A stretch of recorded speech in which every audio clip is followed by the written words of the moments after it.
Hello, everyone. A very, very warm welcome. So, today we'll be continuing with our chapter, The Vedic Age, right? And so, we talked about the Vedas, we talked about the Vedic Age, we talked about how Vedas can be a very important literary source, right? Now, what we're going to be talking about is in this particular section, we will be focusing on students, we'll be focusing on the physical evidence that we found, right? We'll be talking about this settlement site called Inam that is present in Maharashtra, and we will be also talking about burials and megaliths, right? So go on to let's start, right? Okay. So Inam is basically a Chalcolithic settlement. It is a settlement that is from the Chalcolithic period, right? And it is in present day Maharashtra. Okay. It is the largest Chalcolithic settlement that we have found evidence of. And it is found on the banks of River Gond, right? Which is a tributary of River Bhima. Um, so it is estimated, students, that approximately 1,000 people may have lived here, right? We found a lot of evidence of houses, okay, in circular shape and rectangular shape. Okay, and the period that we're talking about is between 1500 to 600 BC, right? The period was for approximately 900 years that this settlement existed. Okay, so what kind of things you might have been wondering what is so special about this Inam Gaon, right? So, what kind of architectural findings have we found? You will be shocked to know that we have been able to excavate 134 mud houses, right? So, archaeologists have found that those mud houses were rectangular, right, with one to two rooms. They even found a room with they even found a house with five rooms, and it is considered to be the house of the ruling chief, right? But otherwise, overall, houses had oval-shaped pits, right? Now, these pits have been found both indoors as well as outdoors. So it is assumed that this is for cooking, right? Then historians have found evidence of storage bins and storage pits, right? Something else is the red and black ware pottery and other stone tools, right? Um, this red and black ware pottery has also been found in a lot of with a lot of skeletons, right? So it means that's probably, when people were buried, they were given things for their afterlife, and this was one of them. Red and black ware pottery is basically a very, it's a particular kind of pottery that is red and black in color, right? And even apart from that, we found few and rare copper tools, right? And also, it is assumed that copper was imported from Rajasthan, right?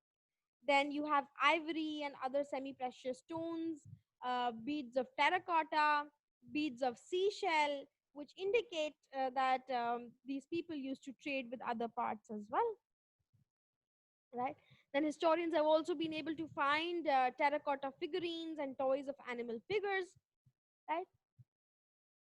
So terracotta figurines are basically small figures, made of terracotta, and toys too, right? Like toys made of the bull have also been found, and also they thought that so it is also assumed that they might be worshipped too. So gods like bulls uh, might have been worshipped. Okay. Now, students, we've also been able to find animal bones and seeds. Now, you might be wondering why animal bones and seeds, and what will we get to know about this? Through seeds, we get to know what kind of cultivation existed at this particular time, right? So, we know that these people grew lentils, wheat, barley, and beans. They ate it, right? There is also evidence that they used to consume dairy products, which included meat, dairy products, and meat as well as fish, right? So you see, just by mere findings, historians have been able to conclude so much about this particular time of history, right? Um, so, but then there is also the evidence of decline, students, and also, you have to realize at this particular time, 1,000 people living in a particular area was not less. It was a lot, right? Why was it a lot? Because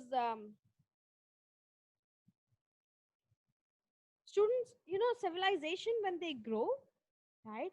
Now it is very common for even you will find such house number of people in neighborhoods, right?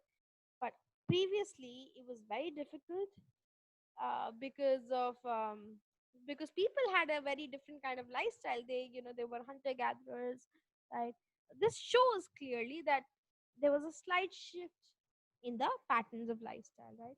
So now in the last phase of this particular settlement, there it shows signs of decline, right?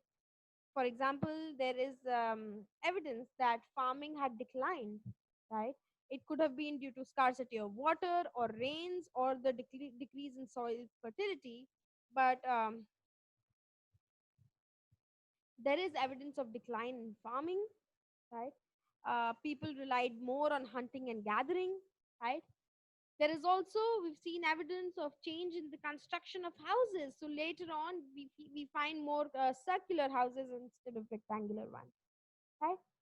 So all of these evidence. So students, you might have been wondering that why hunting and gathering? How does it lead to decline, right? That is because irrigation is not available. Therefore, people are switching to hunting and gathering. This is very seasonal. If you get an animal, well and good. What if you don't get the animal, right? Farming is always a more steadier and a solid choice. Therefore, people might have started to shift from this particular area, right? The next one is the story of megaliths. Okay. So the next part is the story of megaliths. Megaliths are big stone boulders, right? What are megaliths? They are big stone boulders. They were often used as monuments in the previous times, right? Now, megaliths were used to mark burial sites. Okay. So wherever people were buried, they were buried along mark. So it's kind of a marking that someone's been buried here. So it's used as a marker, right?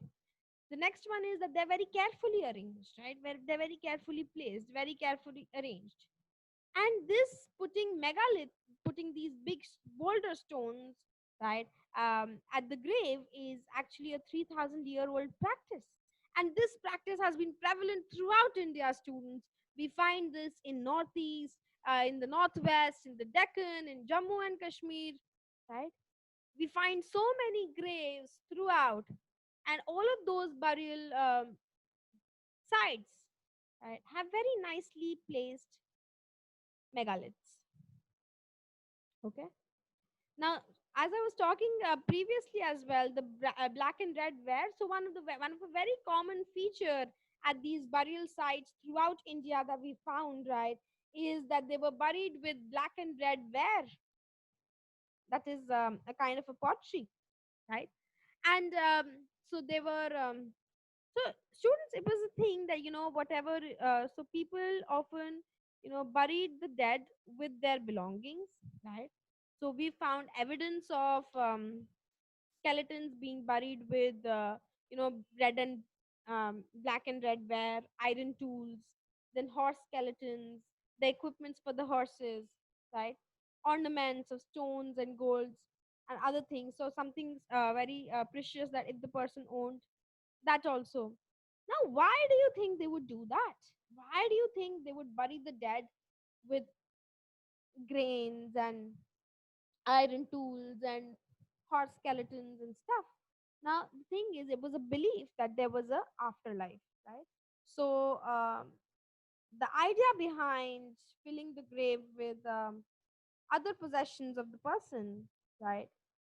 Was that so that the person in the next afterlife takes all of these things with them, right? And so they buried them with all the good things, right? So, for example, horses, right? Horse equipment, ornaments of stone and gold. Yeah. So these things, students, also help. They offer a very interesting sight. You might be finding this very interesting also as well. Just like I'm finding this very interesting, that how the dead were buried with things so that in their next life they can use it, right? Now, this helps us to understand the material culture and society, right? It helps to us to understand what kind of things were valued, right? What kind of things would you want in your next life, right? And it also, showed the prevalent status difference.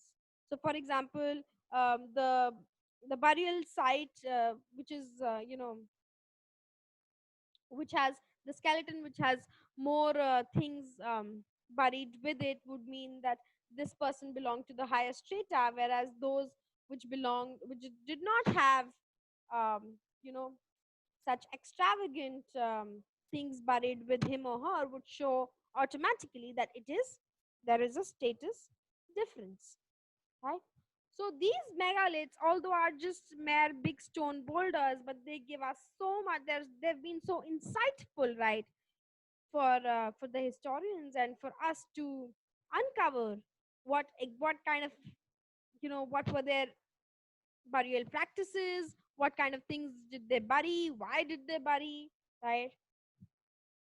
All of that. So there is also an evidence of we also find a lot of family burials, right? When I say family burials, what I mean is that it they had more than one skeleton, right? Now, more than one skeleton, marked with megaliths, automatically show that people from the family were buried at the same place. Although it is very interesting to note, students, that these all the people weren't buried at the same time, but they just had a small porthole through which they would put the other body also into the family burial, right? To identify these burial sites, boulders or stone circles. So either a big boulder, megalith, would have been placed, or stone circles would be formed along the grave, right, on the surface, so that people could identify that there's a grave beneath, right? So that's about the family burial, and with this we complete this particular chapter. This I found it a very interesting chapter. I hope you all enjoyed it too, and thank you so much for watching this video, everyone. Hope to see you all soon. Have a nice day.